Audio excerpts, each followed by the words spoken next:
तो पिछले वीडियो में जब हम पोटेंशियल डिस्क के लिए कैलकुलेट कर रहे थे तो मैंने आपसे जाते जाते एक सवाल पूछा था और आपको वो होमवर्क भी दिया था कि डिस्क के पेरीफेरी पे, डिस्क के एज पे कैलकुलेट करने की कोशिश करना इलेक्ट्रिक पोटेंशियल।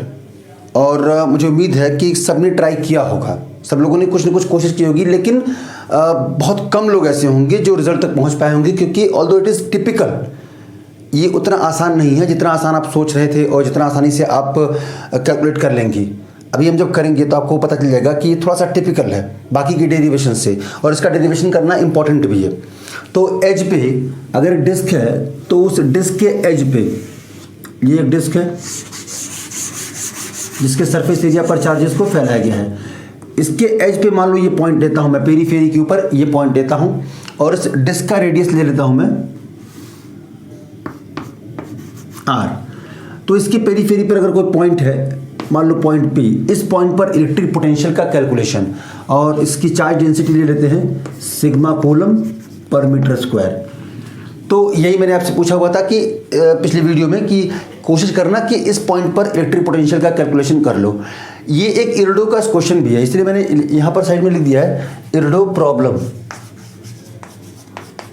यहाँ पर हम एक टॉपिक बनाकर पढ़ रहे हैं, लेकिन ये इरडो में जो इलेक्ट्रोडायनेमिक्स का सेक्शन है उसमें एक क्वेश्चन बना करके भी दिया हुआ है कि calculate the potential at the edge of a disc whose charge density, surface charge density is sigma coulomb per metre square. एक डिस्क दिया हुआ है उसमें और उसकी सरफेस चार्ज डेंसिटी दी हुई है sigma coulomb per metre square, और उसके पेरीफेरी पर कोई पॉइंट है, वो पॉइंट यहाँ भी हो सकता है, वो पॉइंट यहाँ भी हो सकता है, यहाँ पे भी, इस पेरीफेरी के ऊपर कहीं पर भी कोई पॉइंट चूज कर लें। तो मैंने मान लो यहाँ चूज किया है और इस पॉइंट के ऊपर इस पूरे फैले हुए चार्जेस की वजह से इलेक्ट्रिक पोटेंशियल कितना होगा, ये हमें कैलकुलेट करना है। चलो शुरू करते हैं।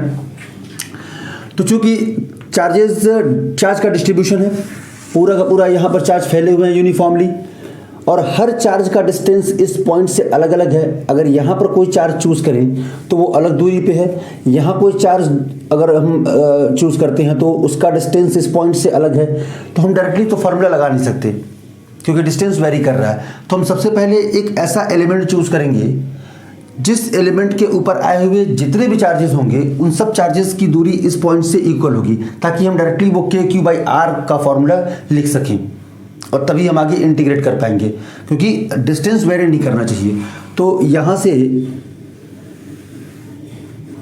इस छोटे से R डिस्टेंस पे जाके और मैंने एक एलिमेंट चूज कर लिया रिंग। याद रहे ये रिंग अब पूरी नहीं बन रही। अब तक जो आप पढ़ रहे थे होलोस्फीयर के लिए, अदर कॉन्फ़िगरेशन के लिए, और रिंग या एलिमेंट पूरा बन रहा था, अब ये रिंग पूरी नहीं बनेगी। ये जो रिंग बन रही है, मान लेते हैं इसकी मोटाई dr है, इसकी विड्थ dr है और इसका रेडियस r है। इस रिंग का रेडियस r है जिसका सेंटर ये है, डिस्क का सेंटर ये है और डिस्क का रेडियस ये बड़ा वाला r है, कैपिटल R है। और इस छोटे वाले जो हमने एलिमेंट बना हुआ है, चूंकि डिस्क है तो हम एलिमेंट कौन सा चूज करते हैं, रिंग, और रिंग की मोटाई कुछ ले लेते हैं ताकि एरिया उसका कुछ न कुछ हो जाए। तो ये रिंग की मोटाई, अपने एलिमेंट की मोटाई dr और उसका रेडियस r।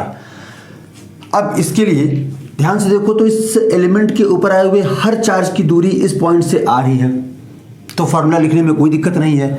तो छोटा सा जो इसके लिए बनेगा पोटेंशियल वो कितना होगा, K dQ/R। अब इस dQ को कैलकुलेट करते हैं। तो dQ कितना लिखा जाता है, तो dQ लिखा जाएगा surface charge density into area of the element. अब यहाँ एरिया ऑफ द एलिमेंट निकालना है हमको, तो एरिया निकाल लेते हैं। इस एलिमेंट का एरिया कितना होगा, एक्चुअली ये आर्क है, एक रिंग का एक छोटा सा पार्ट है। तो इस पॉइंट को अगर हम यहाँ से जोड़ दें और मान लें कि ये एंगल अगर थीटा से टेंड कर रहा है तो ये वाला एंगल भी थीटा होगा, तो इसकी पूरी लेंथ कितनी हो जाएगी, तो r रेडियस है और पूरा एंगल 2 थीटा है, तो r इंटू 2 थीटा ये हो जाएगा लेंथ, और मोटाई कितनी है dr, तो dr से मल्टीप्लाई कर दें तो क्या मिल गया, पूरा एरिया। तो यहाँ पर सरफेस चार्ज डेंसिटी सिग्मा से अगर इस पूरे एरिया को मल्टीप्लाई कर दें तो क्या मिल जाएगा, वो छोटा सा चार्ज जो इस एलिमेंट का चार्ज है, तो sigma into 2 theta r into dr, ये हो गया चार्ज dq।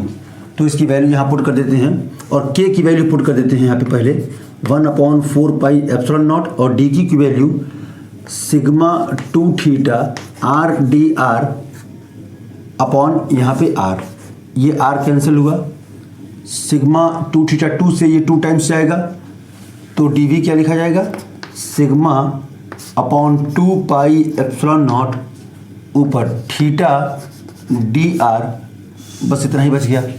2 से ये 2 टाइम्स कैंसिल हुआ, सिग्मा ऊपर बच गया, थीटा बच गया और dr बच गया, तो सिग्मा थीटा dr और नीचे 2 पाई एप्सिलॉन नॉट, ये हो गया आपका dv। छोटा सा पोटेंशियल जो इस एलिमेंट की वजह से आया। अगर ऐसा ही एलिमेंट हम यहाँ से चूज करते लेना, यानी इस r की वैल्यू, सोचो ये इतनी दूर है, अब घटाते चले जाओ, घटाते घटाते कहाँ पहुँच गए इस पर, तो r कितना हो गया 0। 0 से लेकर के ये पूरा का पूरा डिस्क कवर करें और ऐसा ही एलिमेंट, ऐसा ही आर्क मानते रहें, छोटा छोटा आर्क, तो ये पूरी डिस्क कवर हो जाएगी और इस डिस्क के ऊपर आए हुए पूरे चार्जेस कवर हो जाएंगे और पूरे चार्जेस की वजह से बनने वाला नेट पोटेंशियल इस पॉइंट पर मिल जाएगा। तो करते क्या है कि हम लिमिट लेते हैं 0 से लेकर के 2r तक और इसे कर जाते हैं इंटीग्रेट, इंटीग्रेशन करने से ही मिलेगा। तो इंटीग्रेशन dv, तो इंटीग्रेशन इस पूरे टर्म का करेंगे तो सिग्मा थीटा dr अपॉन 2 पाई एप्सिलॉन नॉट, और कहाँ से कहाँ तक, तो r की वैल्यू 0 से लेकर के r की वैल्यू कैपिटल 2r, ये 2 कैपिटल R तक पूरा डिस्क कवर हो गया। अब प्रॉब्लम यह है कि यहाँ पर थीटा भी आ रहा है और dr भी आ रहा है, दो वेरिएबल हैं, तो हमें देखना होगा कि क्या थीटा और r आपस में रिलेटेड हैं। तो दिख रहा है साफ साफ कि जैसे जैसे हम एलिमेंट चूज करते चले जाएंगे और ये r को चेंज करेंगे, मान लो ये r घटा करके मैं इतना कर दूं और एलिमेंट यहाँ मानूं ऐसे छोटा सा आर्क, तो ये अलग एंगल बनाएगा यहाँ वाला, ये r चेंज करें, बढ़ाते चले जाएं, एंगल चेंज होगा। तो r और थीटा आपस में रिलेटेड हैं। जैसे जैसे ये दूरी घटाते हैं या बढ़ाते हैं, ये r चेंज करने पर, जैसे ही हम यहाँ r चेंज करते हैं और एलिमेंट यहाँ मान लेते हैं तो वो थीटा बदल देता है, यानी r और थीटा आपस में रिलेटेड हैं। अगर इनका रिलेशन हम लिख पाए तो हम किसी एक को एलिमिनेट कर पाएंगे, या तो r को एलिमिनेट कर लेंगे या फिर थीटा को एलिमिनेट कर लेंगे। तो चलो लिखते हैं, ये पूरी दूरी 2r है और 2r इसके साथ कितना एंगल बना रहा है, थीटा, तो 2r का एक कंपोनेंट इधर होगा 2r cos थीटा, और ये स्मॉल r है तो हो जाएगा आपका small r is equal to 2r cos theta, इसे कर दें डिफरेंशिएट तो dr is equal to -2r sine theta d theta, इसकी वैल्यू उठा करके यहाँ पुट कर दें इस dr की वैल्यू। तो कांस्टेंट टर्म को बाहर निकालते हैं, सिग्मा अपॉन 2 पाई एप्सिलॉन नॉट और थीटा इंटू dr की वैल्यू क्या हो जाएगी -2r, तो -2r यहाँ लिख लेते हैं और साइन थीटा d थीटा। अब लिमिट भी चेंज होगी क्योंकि हमने वेरिएबल चेंज किए हैं, एक को दूसरे टर्म में एलिमिनेट किया है, तो लिमिट भी चेंज होगी। जब r की वैल्यू 0 डालोगे यहाँ पे तो थीटा की वैल्यू π/2 होगी, क्योंकि ये 0 हो जाएगा तो 2r तो 0 हो नहीं सकता, तो cos थीटा 0, cos थीटा 0 कब होता है, जब थीटा कितना होता है π/2। तो लिमिट कहाँ से कहाँ तक, तो π/2। अब जब r की वैल्यू, यहाँ r की वैल्यू 2r रखोगे तो 2r इधर रखोगे तो 2r और 2r कैंसिल होंगे, तो cos थीटा कितना हो जाएगा 1, और cos थीटा 1 का मतलब थीटा कितना 0, तो π/2 से लेके 0। मैं लिमिट को रिवर्स कर दूं तो ये माइनस साइन खत्म हो जाएगा, तो यहाँ प्लस हो जाएगा, और एक 2 और ये 2 कैंसिल हुए, देखना ध्यान से, ये 2 और 2 कैंसिल, तो ऊपर बच गया सिग्मा r। मैंने माइनस को एलिमिनेट करने के लिए इस लिमिट के ऑर्डर को रिवर्स किया है, तो अगली लाइन में sigma r upon pi epsilon not, limit 0 से लेके π/2, इसको रिवर्स कर दिया, ये माइनस से प्लस हो गया, theta into sine theta d theta. यहाँ तक क्लियर हो गया, समझ आया यहाँ तक कैसे किया हुआ है। अब असल मुश्किल शुरू होती है, क्योंकि यहाँ तक तो फिजिक्स का रोल खत्म, फिजिक्स ने अपना काम खत्म कर दिया। अब यहाँ से जिसको मैथमेटिक्स आती होगी और जिसने इंटीग्रेशन ढंग से पढ़ा हुआ है, केवल वही सॉल्व कर पाएगा, क्योंकि ये जो इंटीग्रेशन दिख रहा है, सुना होगा आपने x sin x ऐसे करके, इसको हम सॉल्व करते हैं इंटीग्रेशन बाय पार्ट से। अगर आपने पढ़ रखा है तो अच्छी बात है, अगर नहीं पढ़ा है तो थोड़ा सा मैं उसको यहाँ पे बता दूँ कि अगर इंटीग्रेशन ऐसे करते हैं कि दो फंक्शन f और g dx ऐसे लिखा हुआ है, तो इसको इंटीग्रेट ऐसे करते हैं कि f integration of g dx minus integration f dash G D X and whole बाहर डी एक्स, ये फॉर्मूला होता है इंटीग्रेशन बाय पार्ट्स का। इंटीग्रेशन बाय पार्ट्स से ही ये सॉल्व कर पाएंगे। ये जो इतना टर्म है, ये जो टर्म है integration theta into sine theta D theta, इसको हम इंटीग्रेशन बाय पार्ट्स से ही कर पाएंगे। तो अब मैं इसको मान लेता हूँ एफ और इसको मान लेता हूँ जी, क्योंकि ये खत्म हो जाएगा। फिर अगर इसका हम डिफरेंशिएशन करेंगे, एफ डैश करेंगे, तो वो वैनिश कर जाएगा, वो हो जाएगा 1, क्योंकि D by D theta into theta कितना होगा 1। अरे भाई D by D x into x कितना होता है 1। सो ये खत्म हो जाएगा। तो इसको इंटीग्रेट करते हैं,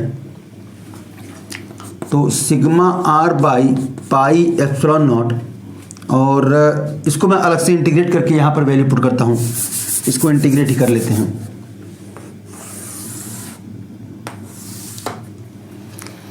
तो जब इसको f और इसको g माना हुआ है तो इंटीग्रेट करेंगे तो ये हो जाएगा आपका f बाहर पहले, तो थीटा इनटू इसका इंटीग्रेशन होगा आपका माइनस कॉस थीटा, तो यहाँ हो जाएगा आपका minus theta into cos theta, और माइनस इसका डिफरेंशिएशन हो जाएगा 1 और इसका integration minus cos theta whole integration, तो माइनस कॉस थीटा का इंटीग्रेशन, कॉस थीटा का तो प्लस में ही होता है, तो माइनस साइन तो पीछे आएगा ही, और कॉस का इंटीग्रेशन होता है साइन थीटा, तो यहाँ हो जाएगा प्लस 1 इंटू साइन थीटा, तो लिख देता हूँ मैं साइन थीटा, और 0 से लेकर के पाई बाई 2 तक लिमिट लगा लेते हैं। अब लिमिट पुट करेंगे तो पाई बाई 2 जब रखेंगे थीटा की जगह पे, तो यहाँ pi by 2 into cos pi by 2, तो 0, ये पूरा 0 हो जाएगा, प्लस साइन पाई बाई 2 की वैल्यू 1, तो अपर लिमिट पुट करने पर वैल्यू कितनी आई 1। इसके बाद lower limit minus lower limit, तो 0 रखेंगे तो ये पूरा टर्म 0, 0 इंटू कॉस 0, तो 0, साइन 0 की वैल्यू 0, सो 1 माइनस 0 1, मतलब इस पूरे इंटीग्रेशन टर्म की वैल्यू कितनी आई 1। रिजल्ट कितना आया sigma R by pi epsilon nought. This is the electric potential on the edge of the disc, sigma R by pi epsilon nought. एक बार और मैं समराइज कर दूं इसको जल्दी जल्दी में कि ये डिस्क है अपनी, और इस डिस्क के पेरीफेरी के किसी पॉइंट पर, पेरीफेरी के ऊपर एज पर किसी पॉइंट पर हमको कैलकुलेट करना है इलेक्ट्रिक पोटेंशियल। करते क्या है इसके लिए कि एक ऐसा एलिमेंट चूज करते हैं जिस एलिमेंट के ऊपर आए हुए जितने भी चार्जेस हैं उन सब चार्जेस का डिस्टेंस यहाँ से इक्वल हो, ताकि हम ये वाला फॉर्मूला लिख सकें के क्यू बाई आर, क्योंकि आर सबके लिए क्या है सेम है भाई, यही आर डिस्टेंस यहाँ पे चार्ज के लिए भी है, यहाँ पर चार्ज, यहाँ पर चार्ज, यहाँ पर चार्ज। इस एलिमेंट के ऊपर कहीं पर भी चार्ज मानोगे तो उसका डिस्टेंस इस पॉइंट से सेम होगा, तो हमने ये फॉर्मूला लिख दिया। अब इस एलिमेंट का डी क्यू लिखेंगे, तो डी क्यू कैसे लिखते हैं, चार्ज डेंसिटी, चाहे वो लीनियर हो वॉल्यूमेट्रिक हो कुछ भी हो, यहाँ पर डिस्क है तो चार्ज डेंसिटी कैसी है, surface area, surface charge density sigma into element का एरिया। अब एलिमेंट का एरिया कैसे निकालेंगे, तो लेंथ इनटू विड्थ। अब चूंकि पूरी डिस्क पूरी रिंग नहीं बन रही, जो हमने एलिमेंट चूज किया है, अगर उसे पूरा रिंग सोचोगे तो वो डिस्क के बाहर चली जाएगी, डिस्क के ऊपर तो वो आर्क बनेगी। अगर डिस्क के ऊपर ये आर्क बन रही है तो इस आर्क की लेंथ कैसे लिखती हो, याद करो आर्क की लेंथ लिखना मैंने सिखाया था कि जो भी एंगल वो सबटेंड कर रहा है उस पॉइंट पर, वो पूरा एंगल इनटू दिस रेडियस। तो इस रिंग का रेडियस है आर, और ये पूरा एंगल दोनों एज मिला करके पूरा एंगल कितना सबटेंड कर रहा है 2 थीटा, तो 2 थीटा इंटू आर, ये हो जाएगा length into D R width, तो ये हो गया एरिया। अब एरिया को मल्टीप्लाई कर दो सिग्मा से, तो क्या मिल गया डी क्यू। अब इस डी क्यू की वैल्यू पुट करो यहाँ पे, तो डी क्यू की वैल्यू पुट करने के बाद इसे सॉल्व कर लेंगे। अब लिमिट लेने की बारी, इस आर को कहाँ से कहाँ तक इंटीग्रेट करना है, तो 0 से लेकर के, और ये एलिमेंट, यहाँ का एलिमेंट, यहाँ का एलिमेंट, फिर यहाँ का एलिमेंट, ऐसे एलिमेंट बनाते बनाते कहाँ तक पहुँचाना है, पूरा डिस्क कवर करना है। तो पूरा डिस्क का मतलब है diameter of the disc 2r, तो 0 से लेकर के और 2r तक इंटीग्रेट करेंगे। दिक्कत यह है कि थीटा और डी आर दो वेरिएबल एक साथ हैं, तो किसी एक को किसी एक के टर्म में लिखना होगा, एलिमिनेट करना होगा किसी एक को, मतलब हमें इस इंटीग्रेशन को किसी एक वेरिएबल के टर्म में लाना होगा। तो इसके लिए थीटा और आर का आपस में रिलेशन देखते हैं, और वो पता भी पड़ रहा है साफ साफ कि जब यहाँ वाला एलिमेंट हमारा होगा, ये वाला एलिमेंट होगा, यानी आर की वैल्यू इतनी होगी, तो एंगल कुछ और होगा, ये थीटा कुछ और होगा। जैसे जैसे आर चेंज होगा थीटा भी चेंज होगा, तो आर और थीटा का आपस में रिलेशन है, और वो रिलेशन लिखते हैं कैसे, देखो यहाँ मैं थोड़ा सा अलग से बना कर बताता हूँ आपको। ये मान लो अपना एलिमेंट है और ये एलिमेंट कितना एंगल डाल रहा है इसमें, 2 थीटा, ये वाला भी थीटा और ये वाला भी थीटा, और ये आर है। ये पूरा कितना है 2r। 2r इसके साथ कितना एंगल बना रहा है, थीटा। तो 2r का कौन सा कंपोनेंट इसके इक्वल होगा, 2r cos थीटा इस स्मॉल r के इक्वल होगा। So small r is equal to 2r cos theta. Differentiate कर लेते हैं दोनों साइड, तो cos थीटा का differentiation minus sine theta, so minus 2r sine theta D theta.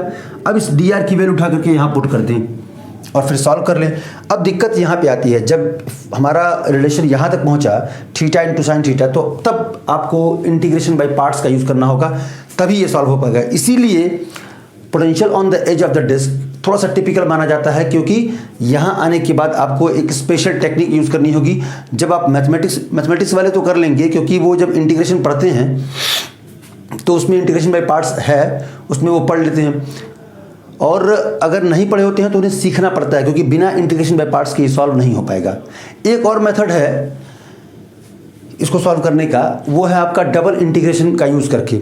Beyond JEE syllabus है, वो सिलेबस में नहीं है, आईआईटी जेई के सिलेबस से बाहर का है वो, लेकिन समझना आसान है उसको।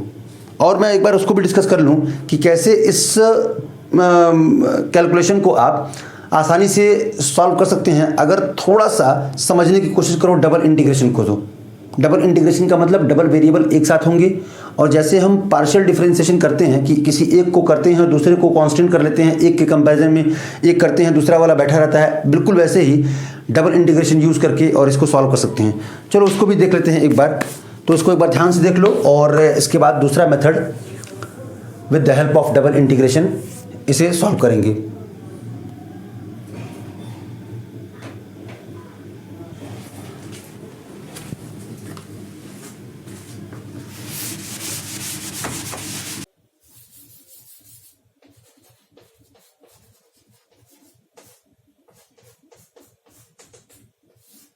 चलो इसी क्वेश्चन को एक और मेथड से करते हैं, दूसरे मेथड से, और वो मेथड है डबल इंटीग्रेशन का यूज करके।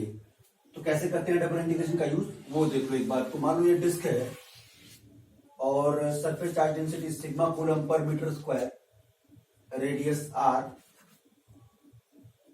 इस डिस्क के डायमीटर के लॉन्ग एक पार्ट चूज करते हैं ऐसे थीटा पे जाके और डी थीटा की, और इस पार्ट पे कोई एलिमेंट मान लेते हैं। मान लो यहां से जहां पे पोटेंशियल कैलकुलेट करना है पॉइंट पी पे, यहां से आर डिस्टेंस पर जाके, और ये एक पार्ट कंसिडर किया, एक एलिमेंट, ये अपना एलिमेंट है। तो अब इस एलिमेंट के ऊपर चार्ज लिखेंगे, तो चार्ज कितना लिखा जाएगा, तो D Q is equal to sigma into D A. तो सिग्मा इंटू इस पार्ट का एरिया कितना होगा, तो अगर ये मान ले आर पे जाके, और ये जो मोटाई है ये मोटाई डी आर है, तो ये लेंथ कितनी होगी, तो आर इंटू डी थीटा, भाई ये एंगल कितना है डी थीटा है, तो आर इंटू डी थीटा ये लेंथ और ये मोटाई डी आर। ऐसे लग रहा है रेक्टेंगुलर एक एलिमेंट बन गया है। तो रेक्टेंगुलर एलिमेंट के लिए अगर एरिया लिखेंगे तो ये विड्थ डी आर और ये length R into D theta, तो R D theta D R, ये एरिया लिखा जाएगा। तो ये हो गया आपका डी क्यू। इस डी क्यू चार्ज का, जो ये डी क्यू चार्ज है, इस डी क्यू चार्ज का इस पॉइंट पी से डिस्टेंस क्या है आर, तो इसके लिए जो छोटा सा पोटेंशियल लिखा जाएगा वो होगा आपका के, मतलब 1/4 pi epsilon naught D Q, तो sigma R D theta D R divided by R, क्योंकि डिस्टेंस इस डी क्यू का यहां से क्या है आर है, तो ये आर और आर कैंसिल हुआ, तो डीवी की वैल्यू आ गई 1/4 पाई एप्सिलॉन नॉट, और ये हो गया आपका सिग्मा, बाहर कर लेते हैं। अब डबल इंटीग्रेशन, क्योंकि दो वेरिएबल साफ साफ दिख रहा है डी आर और डी थीटा, तो अब इस दो वेरिएबल के लिए हम 2 बार इंटीग्रेट करेंगे। 2 बार इंटीग्रेशन करने का मतलब पहले इसका इंटीग्रेशन करते हैं और इस इंटीग्रेशन को और इस वेरिएबल को बाहर करते हैं, फिर पूरे का इंटीग्रेशन एक साथ करेंगे, जो भी हमको रिजल्ट इसका मिलेगा। तो इस डी आर का इंटीग्रेशन करेंगे पहले, और इस डी थीटा को और एक इंटीग्रेशन टर्म को बाहर रखेंगे। तो अब एक बार जब पहली बार इंटीग्रेशन शुरू करेंगे तो अपना एलिमेंट के लिए जो इसकी लिमिट लगाएंगे इस डी आर के लिए, वो कहां से कहां तक। तो अगर ये 2r है पूरा डायमीटर, तो इसका ये वाला कौन सा कंपोनेंट होगा, यहां से लेके यहां तक की दूरी क्या होगी 2r cos थीटा। तो 0 से लेके और 2r cos थीटा, अगर ये एलिमेंट हम यहां से मानना शुरू करें और इस पूरे पार्ट पर माने यहां तक, तो कितने लेंथ कवर करना होगा 0 से लेकर के 2r cos थीटा तक। तो ये लिमिट हो जाएगी 0 से 2r cos थीटा। dr का इंटीग्रेशन r और लिमिट पुट करेंगे तो upper limit minus lower limit, तो 2r cos थीटा माइनस 0, तो 2r cos थीटा।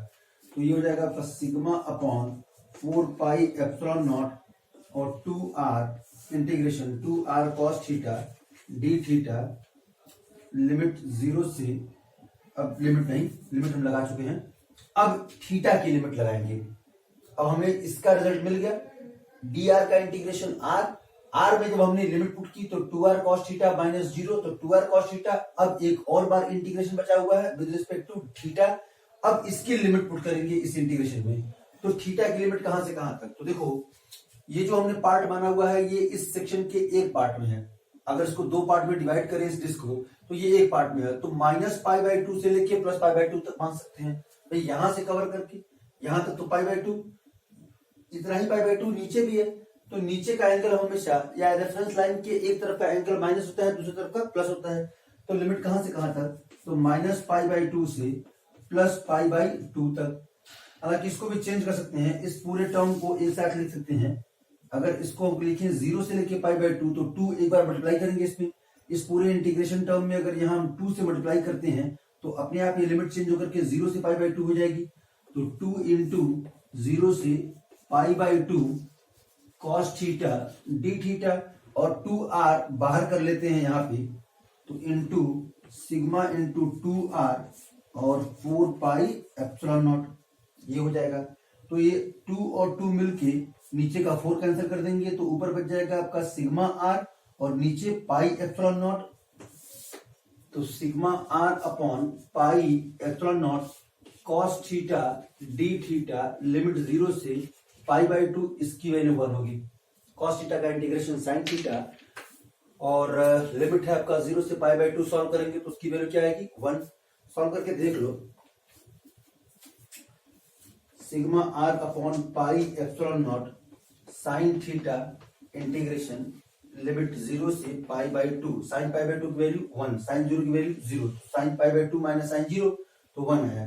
तो रिजल्ट कितना आया, potential is equal to sigma r upon pi epsilon nought. This is the same result जो हमने पिछले क्वेश्चन में किया था जब हमने इंटीग्रेशन बाय पार्ट्स का यूज किया था। तो दोनों ही कर सकते हैं, या उस मेथड का यूज करें या इस मेथड का यूज करें, डबल इंटीग्रेशन का।